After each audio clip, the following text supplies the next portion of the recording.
We have the filmmaker, we have the filmmaker, Angga, but we have also the actor, Rio. Tentang dunia kopi di Indonesia dan mereka bersyukur banget sampai detik ini apresiasi dari audiens masih cukup besar.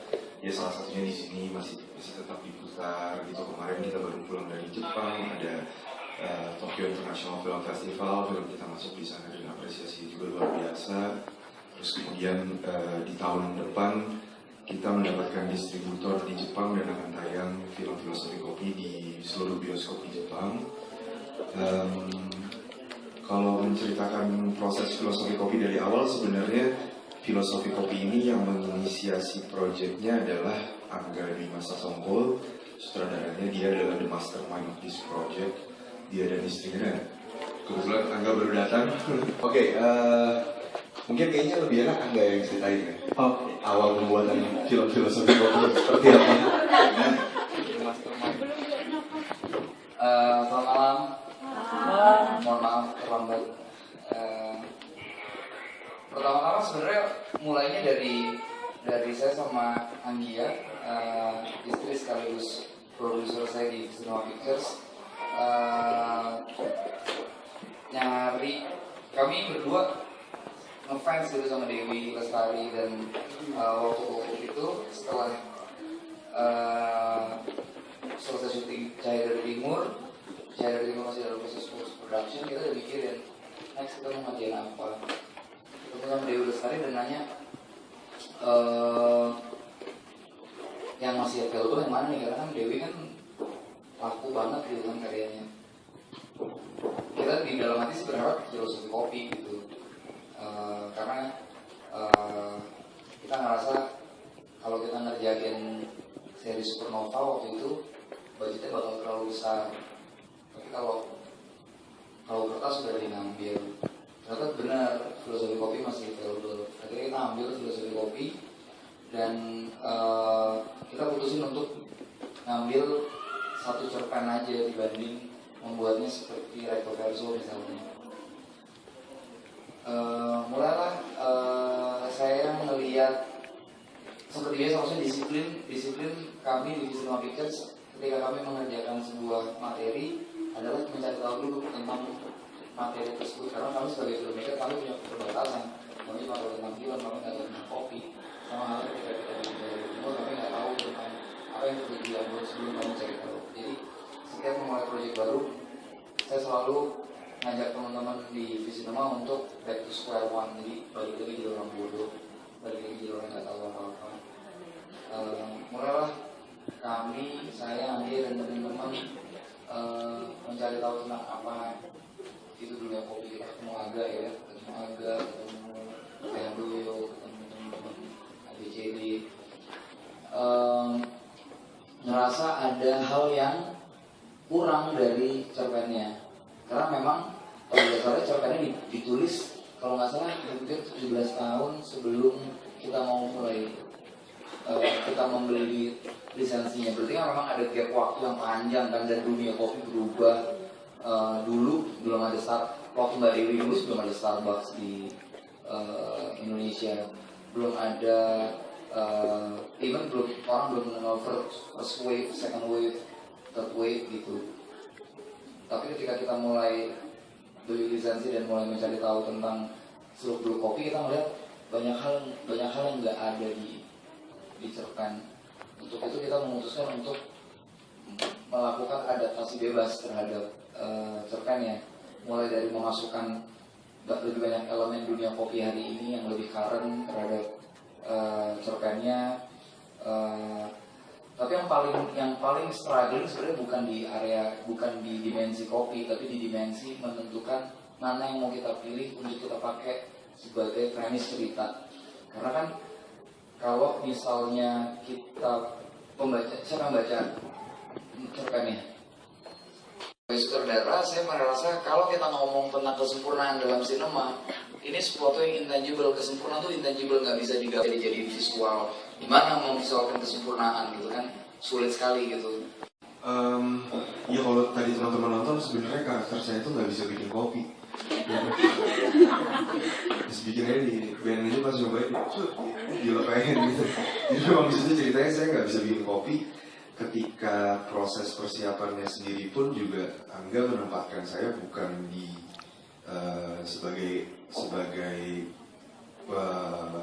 coffee maker gitu, sebagai barista. Jadi dia lebih membangun karakter saya dari segi bisnisnya. Dia karena kita dari awal memang sudah dipersiapkan juga filosofi kopi ini menjadi sebuah branded entertainment. Jadi kita nggak hanya bikin filmnya aja terus kemudian kita akan bikin kedainya, merchandising dan segala macam. Angga kata konkret saya sebagai business development director dari filosofi kopi. Yang sampai sekarang itu salah satu pekerjaan yang saya jalani sampai sekarang ini. Selain menjadi seorang aktor, saya juga memikirkan bagaimana cara mengembangkan bisnis dari filosofi kopi itu sendiri, dari segi ekspansi, kemudian merchandisingnya dan segala macam. Jadi kalau teman-teman datang ke kedai filosofi kopi minta bikinin kopi sama saya, salah besar, karena saya nggak bisa bikin kopi. Saya hanya bisa bikin kopi untuk diri saya sendiri gitu. Dan yang menarik sebenarnya dulu saya peminum kopi, tapi saya peminum kopi saset, jujur aja gitu. Tapi semenjak filosofi kopi ini, saya nggak pernah nyentuh kopi saset lagi sampai sekarang.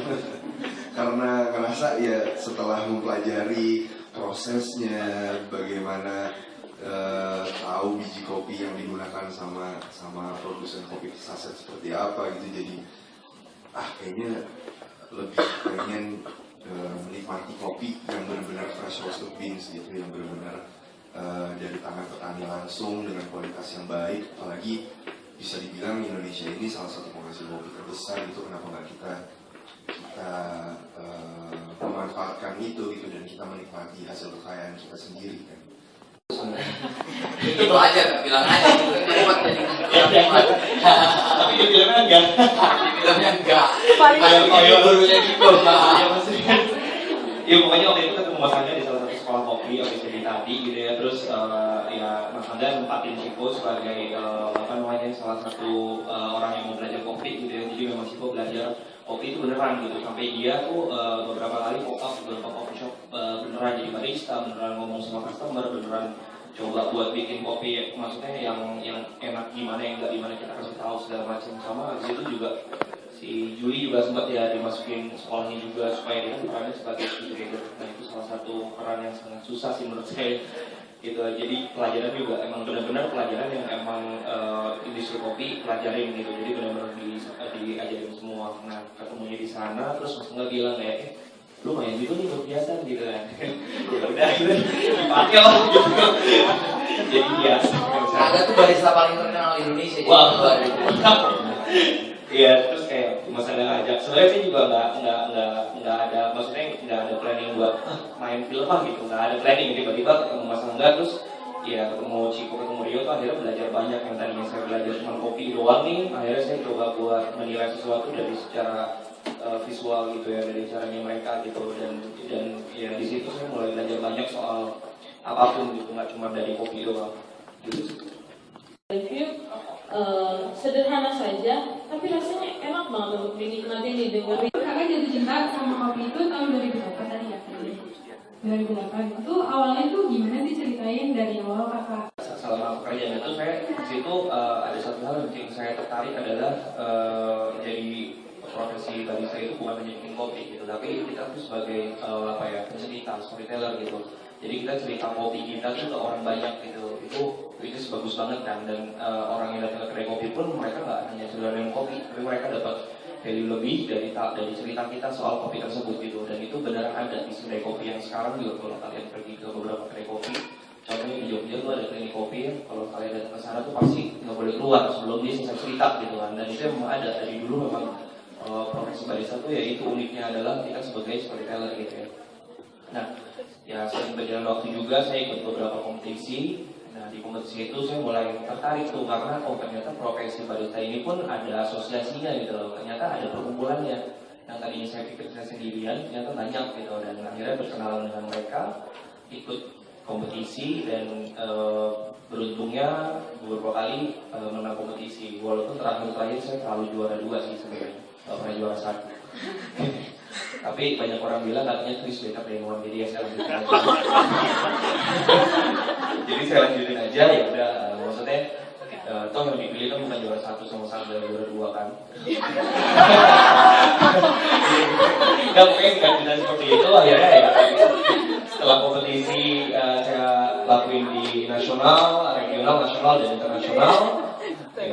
Ya udah gitu. Akhirnya saya memutuskan, saya punya cita-cita saya mau bikin kedai kopi sendiri. Itu beberapa tahun lalu, akhirnya sekarang sudah terrealisasikan. Jadi ya itulah sekilas perjalanan. Kalau saya amati ada taste-nya, kopinya selalu ada khasnya Mas Angga gitu. Jadi apresiasi dampak dari filmnya yang sudah kita